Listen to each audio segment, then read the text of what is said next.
नमस्कार दोस्तों, welcome to Byju's government exam prep channel. दोस्तों आज हम लोग डेली करंट अफेयर में डिस्कस करेंगे 18 जुलाई 2021 के न्यूज़पेपर में से, जो कि आपके exam CHSL combined graduate level, NTPC, intelligence bureau, CPUSI, Delhi police, PET and other state services exam के साथ साथ बैंकिंग अवेयरनेस के लिए भी यह हेल्प करेगी। तो आइए एक एक करके डिस्कस करते हैं आज के नेशनल अफेयर्स में। गवर्नमेंट लॉन्च किसान सारथी डिजिटल प्लेटफॉर्म। तो सरकार ने लॉन्च किया है क्या, किसानों की मदद के लिए किसान सारथी डिजिटल प्लेटफॉर्म। तो दोस्तों ए digital platform Kisan Sarathi was jointly launched by Electronic and Information Technology Minister Ashwani Vaishnaw and Agriculture and Farmer Welfare Minister Narendra Singh Tomar through video conference to provide farmers the right information at the right time in their own language। तो दोस्तों ये जो platform digital platform को launch किया गया है, यह किसानों को उनकी ही भाषा में सही समय पर सही जानकारी मुहैया कराएगा। तो dedicated to the farmer on the occasion of the 93rd foundation day of the Indian council of agriculture research यानी ICAR के 93वें स्थापना दिवस के अवसर पर यह ऐप जो है समर्पित किया जाता है। और जैसा कि सूचना जो ये इलेक्ट्रॉनिक एंड टेलीकम्युनिकेशन मिनिस्टर हैं, इन्होंने कहा है कि इसके साथ साथ और भी मंत्रालय, रेल मंत्रालय को भी इससे जोड़ा जाएगा।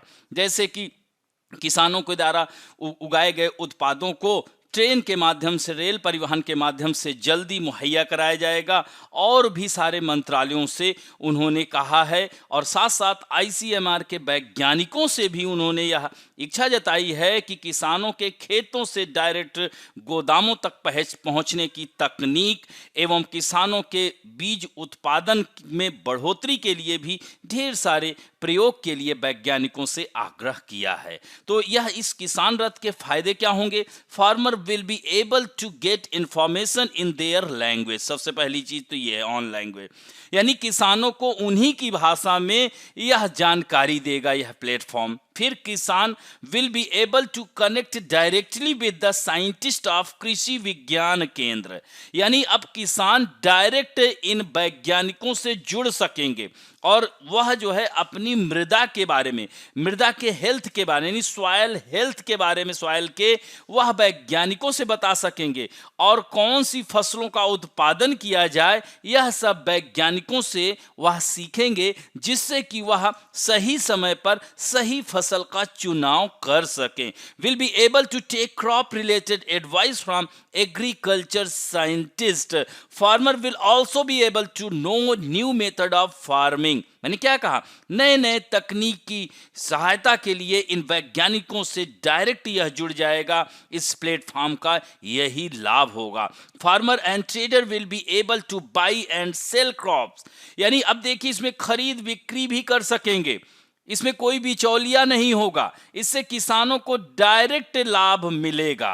तो यह 2022 में जो सपना देखा है भारत सरकार ने कि किसानों की आय को दुगना करना है, उसमें यह डिजिटल प्लेटफॉर्म काफी हेल्प करेगा। अब बढ़ते हैं दोस्तों, SRM यूनिवर्सिटी, ये कहाँ की है?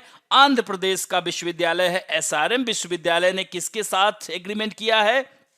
तो हार्वर्ड बिजनेस स्कूल के साथ समझौता किया है। तो SRM university of Andhra Pradesh has tied up with Harvard business school to offer great impact online courses to its business and management student, यानी यह जो ऑनलाइन पाठ्यक्रम के तहत बिजनेस और प्रबंधन के छात्रों के लिए यह समझौता किया गया है SRM यूनिवर्सिटी के द्वारा। तो सीधे सीधे प्रश्न आ जाएगा कि यह किस विश्वविद्यालय से समझौता किया है, या हमारे किस राज्य का विश्वविद्यालय ने यह समझौता किया है।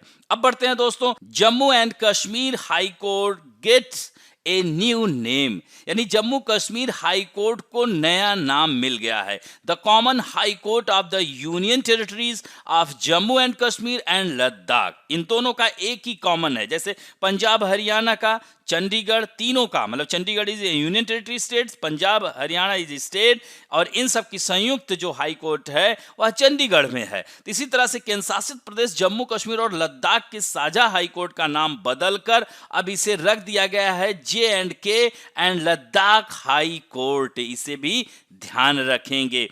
तो यह 2000 इस पर जो है हस्ताक्षर भी कर दिया है हमारे देश के राष्ट्रपति ने। जम्मू कश्मीर पुनर्गठन आदेश पर उन्होंने हस्ताक्षर कर दिया है। और दोस्तों 2019 में ही जम्मू कश्मीर 2 केंद्र शासित राज्यों में बदला था। यहां पर आप देख सकते हैं यह पूरा कश्मीर है, सिर्फ पाकिस्तान की सीमा को स्पर्श कर रहा है। और इधर जो है यहां पर आप देख सकते हैं धर्मशाला, यानी यह जो है हिमाचल प्रदेश और पंजाब की सीमा को स्पर्श कर रहा है। जबकि लद्दाख देखा जाए तो चीन, पाक ऑक्युपाइड कश्मीर यानी अफगानिस्तान और पाकिस्तान 3 देशों की सीमाओं को स्पर्श कर रहा है। तो यह भी ध्यान रखेंगे। अब बढ़ते हैं दोस्तों इंटरनेशनल अफेयर्स में। India, Sri Lanka, Maldives participate in combating crime at sea. तो यह जो तीनों देशों के बीच यह अभ्यास, वर्चुअल अभ्यास, यहां पर आप देख सकते हैं मैप में। तो top defence official from India, Sri Lanka and Maldives took part in a virtual trilateral discussion based exercise। ये ध्यान रखेंगे, discussion based exercise। तो the discussed best practices and procedures to combat crime such as drug trafficking from one country to another and assistance in maritime search and rescue operations। यानी ये जो समुद्र के माध्यम से तस्करी होती है उस पर कंट्रोल करने के लिए इन देशों ने यह वर्चुअल अभ्यास किया है। और यह 2 दिवसीय अभ्यास, इसको TTX 2021 दिया गया है नाम। ये भी ध्यान रखेंगे। और इसका पूरी तरह से coordinated by maritime warfare centre, Mumbai से इसको कोऑर्डिनेट किया गया। ये भी ध्यान रखेंगे। और इस तरह से इन तीनों देश के पास जो है कुछ कह सकते हैं कि गहरे त्रिपक्षीय संबंधों का यह उदाहरण देता है। यानी TTX 2021 is an example of deepening trilateral India Maldives Sri Lanka relationship which has strengthened significantly in the maritime domain over the year। विगत कुछ वर्षों में सागरीय क्षेत्रों में बहुत प्रगाढ़ता आई है, मजबूती आई है। और सागर यानी security and growth for all in the region and neighbourhood first policy, यह दोनों कारगर सिद्ध हो रही है। अब बढ़ते हैं दोस्तों। Bashar Assad becomes president of war torn Syrian country for the 4th time. दोस्तों 4थी बार युद्धग्रस्त देश, यह सीरिया 2011 से बाद से पूरी तरह से तहस नहस हो चुका है। यहां पर 5 लाख से अधिक लोगों की मौत हो गई है। यहां इस्लामिक स्टेट ने पूरी तरह से कब्जा कर रखा है। तो Syrian president Bashar Assad has become the country's president for the 4th time और he took oath of office on Saturday, यानी कल ही इन्होंने शपथ लिया है। हालांकि पश्चिमी देशों द्वारा लगाए गए आर्थिक प्रतिबंधों के प्रभाव से निपटने का इन्होंने संकल्प भी जताया है। तो the election held in May in the war torn country was called illegal and mere sham by westerns and असस अपोनेंट। यानी इस युद्धग्रस्त देश में मई में आयोजित चुनाव को पश्चिमी देशों और असद के विपक्षियों ने अवैध और महज दिखावा करार किया है। और इसमें इन्होंने बहुत 95% इनको समर्थन मिला है। और असद वर्ष 2000 से ही सत्ता में हैं। तो इस तरह से संयुक्त राष्ट्र के अनुसार सीरिया की 80% से ज्यादा आबादी गरीबी रेखा के नीचे है। इसी की वजह से चूंकि 10 साल से यह युद्ध में तबाह हो चुका है और 2011 से ही यह चल रहा है विवाद। तो ये भी पॉइंट ध्यान रखेंगे। और दोस्तों यहां पर आप देख सकते हैं कि वर्ष 2000 में उनके पिता का निधन हुआ, उसके बाद यह सत्ता पर आए, यानी 1970 से ही चल रहा है। और यहां मानचित्र में देख सकते हैं इधर टर्की है, इधर इराक है, जॉर्डन है, इधर इजराइल है और यहां पर आप देख सकते हैं यह भूमध्य सागर को टच करता है। तो 95.1% वोट यह प्राप्त किया है। और ध्यान रखेंगे इसको रूस का सपोर्ट है, टर्की का सपोर्ट है। अब बढ़ते हैं दोस्तों साइंस एंड टेक्नोलॉजी में। मंकी पॉक्स एक तो कोरोना ने परेशान कर ही रखा है, नए नए रोज वायरस आ रहे हैं। ये मंकी पॉक्स वायरस यहाँ पर देख रहे हैं, जैसे यहाँ पर अपने यहाँ इंडिया में चिकन पॉक्स होता है, उसी की तरह से काऊ पॉक्स, चिकन पॉक्स देख रहे हैं ना, हाथों पे इस तरह से निकल आते हैं बबल्स टाइप का। तो यह भी बड़ी घातक बीमारी है। हालांकि इससे मृत्यु नहीं होती, इसको ठीक होने में 1 महीने लगते हैं और 1 हफ्ते से 14 दिन में यह अपना इफेक्ट शुरू करता है। तो 8 जुलाई को नाइजीरिया से लौटने के बाद इस दुर्लभ मंकी पॉक्स वायरस की पुष्टि हुई है। कहां? अमेरिका के टेक्सास प्रांत में हुई है। तो the centre for disease control and prevention said the patient was admitted to a Dallas County hospital where his condition is stable। तो यहाँ पर हालांकि डॉक्टर ने बोला है कि ज़्यादा चिंता करने की जरूरत नहीं है, लेकिन मंकी पॉक्स पहले जो है 2003 के बाद से, यानी 18 साल के बाद आया है और दुनिया भर में यह वर्ष 1980 में ही खत्म हो गया था, क्योंकि 1958 में तो इसका पता ही चला था। तो 2003 में अमेरिका में जो है यह डॉग से आया, क्योंकि ये भी जूनोटिक है, ये ध्यान रखेंगे। तो यह जो है 14 दिन का वक्त लगता है इसको एक्टिवेट होने में। तो according to the CDC the symptom are similar to those of other viruses. तो इसके भी लक्षण इसी तरह से हैं। जैसे वह फ्लाइट से आया है तो यह बोला गया है कि अगर उसने मास्क लगाया था, साफ सुथरा रहा है, तो वह फैलने की आशंका नहीं है, क्योंकि इसमें भी वही थकान, बुखार, सिर दर्द, यही सब चीज देखने को मिल रहे हैं और व्यक्ति के शरीर पर चकत्ते घाव बन जाते हैं और धीरे धीरे पूरे शरीर में फैल जाता है। तो देखने में भी बहुत अजीब लगता है। तो इस तरह से फ्लाइट में अधिकतर लोग जो कोरोना मास्क पहना था, तो इसका फैलने की संभावना कम है। और मंकी पॉक्स यहां पर ध्यान रखना है, ये जूनोटिक यह डिजीज है और यह ध्यान रखेंगे ऑर्थोपॉक्सो वायरस से संबंधित है जीनस।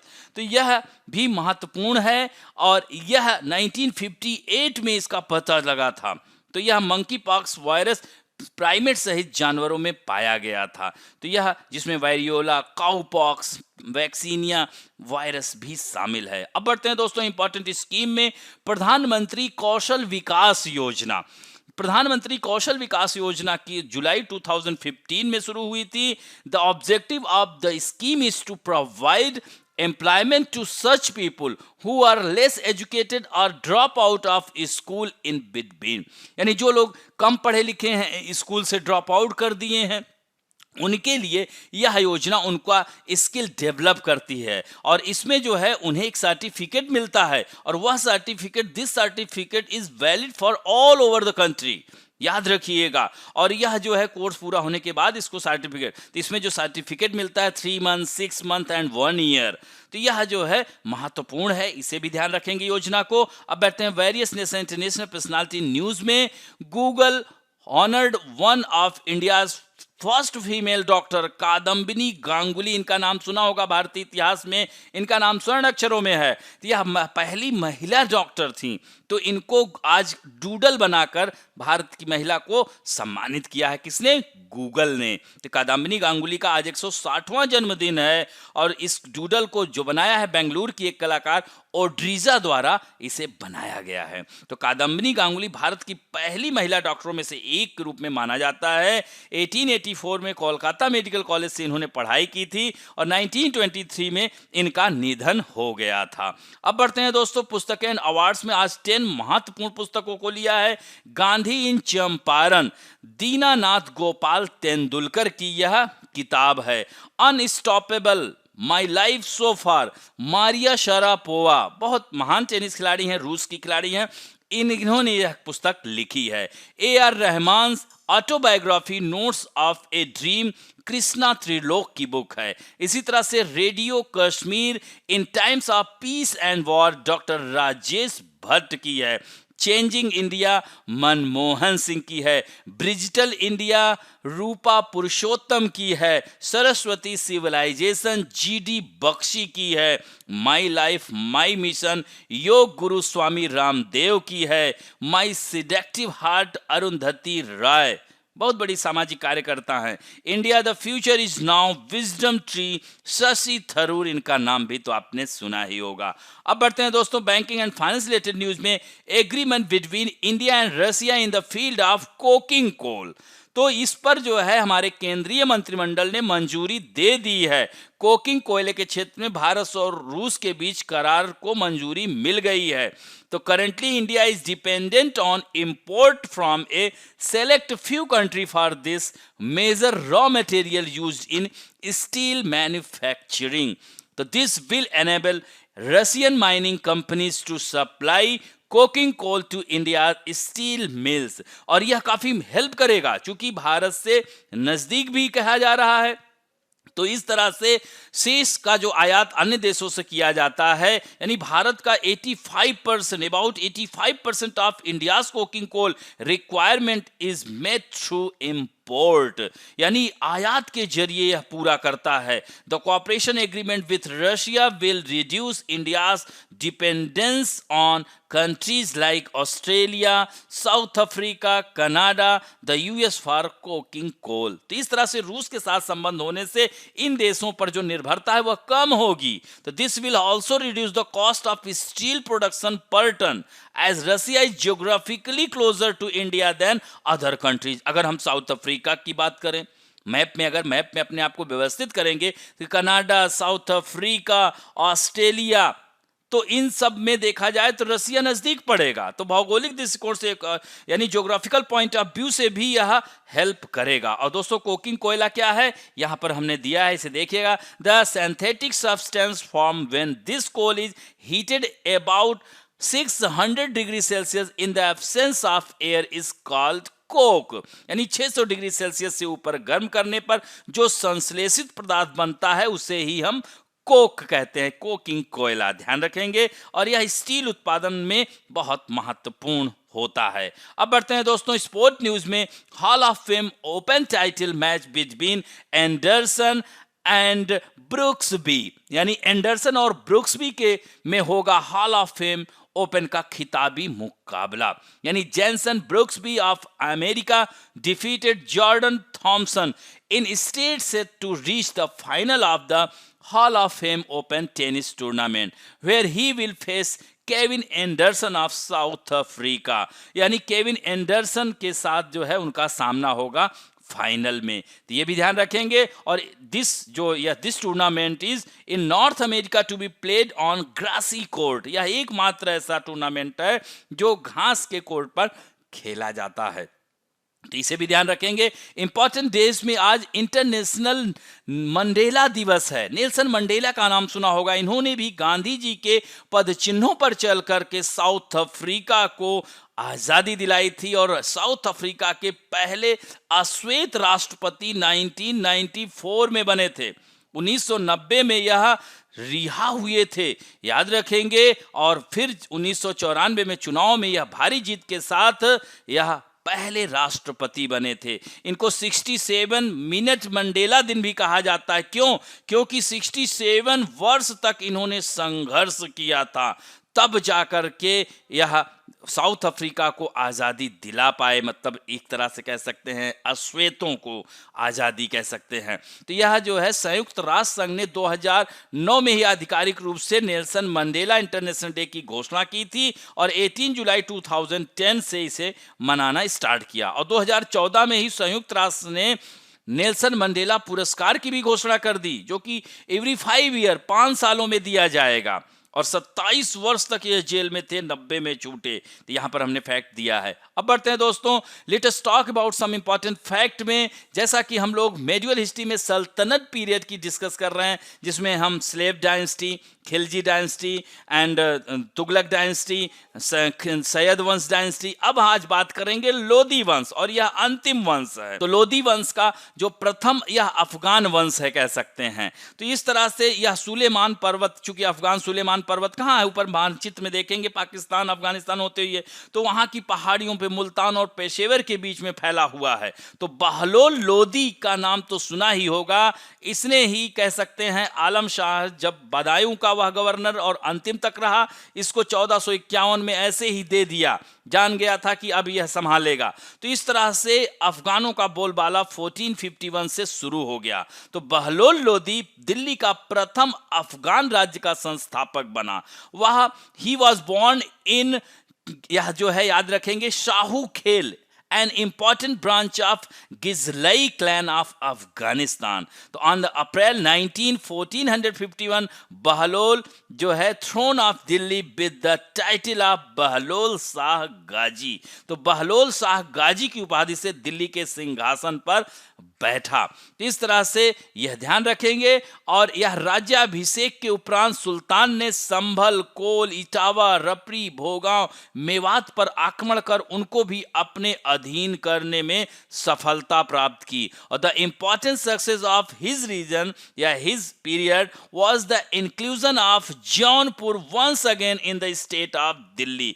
फिर से उन्हें जौनपुर को एक बार दिल्ली में राज्य में शामिल किया था. तो यह जो है काफी महत्व. और उनका जो अंतिम अभियान था ग्वालियर का अभियान, वहां पर भी इन्होंने काफी जीता आते समय लेकिन बीमार पड़ गए और 1489 में जुलाई में उनकी मृत्यु हो गई. तो बहलोल लोदी के बारे में कहा जाता है कि बहुत ही सहिष्णु था. वह सरदारों को मसनद-ए-अली कहता था. वह राजत्व का जो सिद्धांत था, किंगशिप जो उसका प्रिंसिपल था, वह बेस्ड ऑन इक्वालिटी, यानी वो भी ये भी सैयद वंश जो खिजर खां की तरह ही था, ये भी उदारवादी था. इसमें बहुत सारे इसके हिंदू शासक भी थे इसके साथ. तो यह सरदारों को अपने समकक्ष जो भी जीत करके आता था तो उसमें उन सरदारों के सामने ही बंटवारा होता था और खुद भी उन्हीं के साथ बैठता था.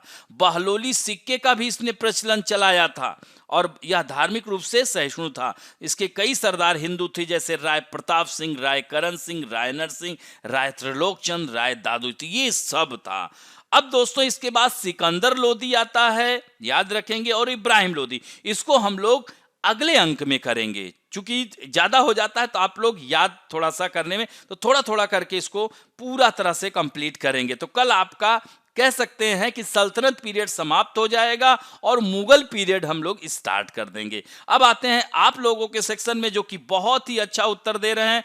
आज उत्तर देने वालों में हैं रुपिंदर कौर, गौरव सिंह, मधु आशुतोष, रोली सरोज, सूरज उपाध्याय, जीएस प्रजापति, प्रतीक झा, नीरज यादव, संदीप यादव, निधि राठौर, शाहीना शेख, अजय सिंह, सुरजीत यादव, साई तेजा डुग्गी, दिलीप कुमार, अभिषेक यादव, राकेश पांडे, सचिन दुबे, संध्या रानी सामंतरा, जतिन मनहास, जूही महार, अंबुज, विनोद जायसवाल. इतने लोगों ने कमेंट और उत्तर दोनों दिया है और आप लोगों ने कई रिक्वेस्ट किया है. इस पर जल्द ही अमल किया जाएगा. अब बढ़ते हैं आज के पहले प्रश्न में. Recently which two ministries have jointly launched a digital platform Kisan Sarathi through video conference to provide accurate information to farmers at the right time in their own language. तो इलेक्ट्रॉनिक एंड कह सकते हैं ministry of electronics and information technology and ministry of agriculture and farmer welfare. इसने किया था jointly, या ministry of environment and ministry of agriculture and farmer welfare, या ministry of electronic and information technology and ministry of railway, या none of these. Next question है which country was not involved in the recently held 2-day TTX 2021 virtual exercise? India, Pakistan, Maldives, Sri Lanka. And next question है which Indian woman has been honored by Google with a doodle? Kadambini Ganguly, Indira Gandhi, Sarojini Naidu, Vijay Lakshmi Pandit. And next question है recently in which state of America has the monkeypox virus been confirmed? Texas, California, Florida, Alaska. And next question है प्रधानमंत्री कौशल विकास योजना launch in the year 2014, 15, 17 and 18.